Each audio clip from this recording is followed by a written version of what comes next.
देखिए central force क्या होता है, देखिए सेंट्रल फोर्स देखेंगे तो इसमें देखिए डेफिनेशन देखते हैं यहाँ पर क्या है आपका, the force which act on A particle in such a way that is always direct toward और away from a fixed point and its magnitude depends only on the distance of the particle from the fixed point is known as central force। देखिए यहाँ पर आपका central force क्या होता है, देखिए अगर डायरेक्ट फोर्स मतलब वह फोर्स जो आपका जो किस पर एनी पार्टिकल पर क्या होगा अप्लाई जब होगा तो वो किसी फिक्स पॉइंट पर, ठीक है, किसी फिक्स पॉइंट की ओर लगेगा, फिक्स पॉइंट की ओर, या तो और बोलेंगे या तो इसका जो मैग्नीट्यूड होगा वो किस पर डिपेंड करेगा, इसका मैग्नीट्यूड जो होगा डिपेंड करेगा किस पर, केवल डिस्टेंस पर डिपेंड करेगा, किसी पार्टिकल की जो डिस्टेंस होगा उसी पर मैग्नीट्यूड डिपेंड करेगा।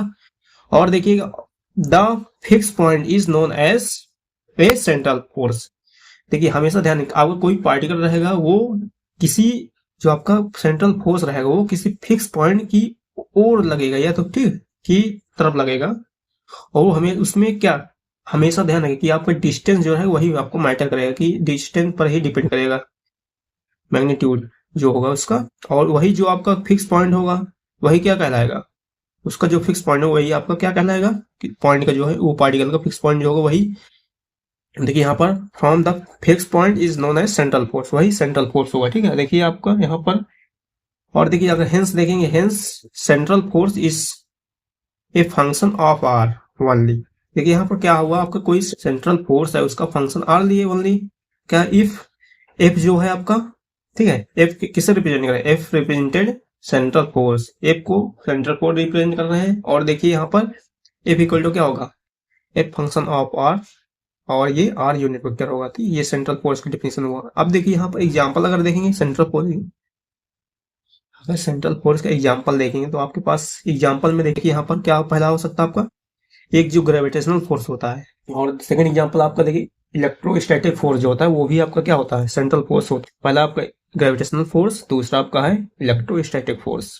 ये दोनों है जो डिस्टेंस पर डिपेंड करता है, ठीक है।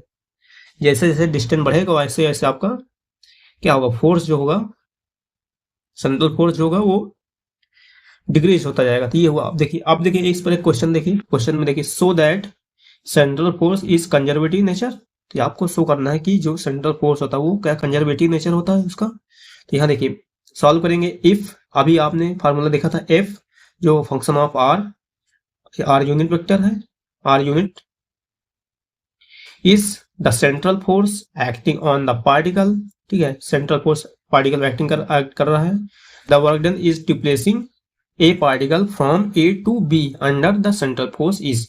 यहाँ पर देखिए कोई दो पार्टिकल है वो उस पर क्या हो रहा है, डिप्लेसिंग हो रहा है, किसके द्वारा, सेंट्रल फोर्स द्वारा। उसमें वर्क डन आपको बताना है। अब देखिए वर्क डन निकालेंगे, आप जानते हैं क्या, ए टू बी जा रहा है, तो यहाँ पर work done A to B, formula क्या होता है, form integration A to B और एफ डॉट डी आर होता है, एफ डॉट डी आर।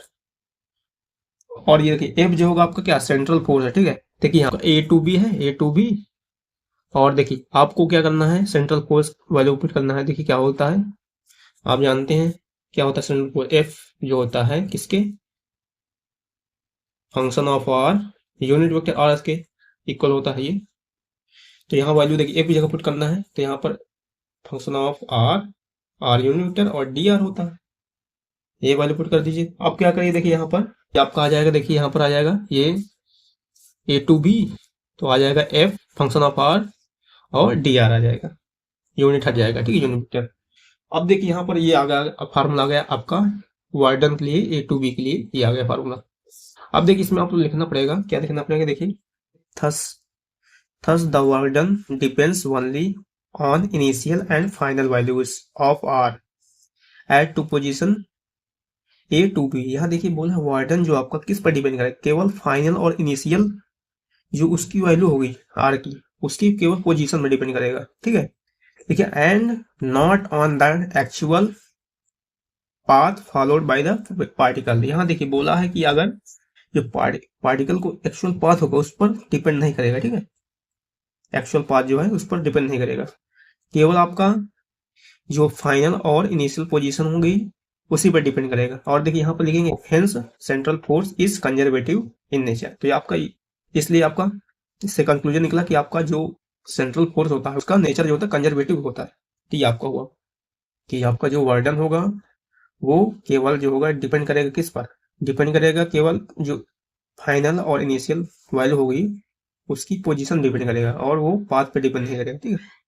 इसलिए कंजर्वेटिव नेचर होगा। अब कंजर्वेटिव नेचर में क्या था आपका कि जो है पाथ पे डिपेंड नहीं कर रहा था, और ठीक है, नॉन कंजर्वेटिव में पाथ डिपेंड कर रहा था। वैसा ही आपका देखिए यहाँ पर कंजर्वेटिव तब होगा जब पर पाथ पर डिपेंड नहीं करेगा, केवल पोजीशन डिपेंड करेगा।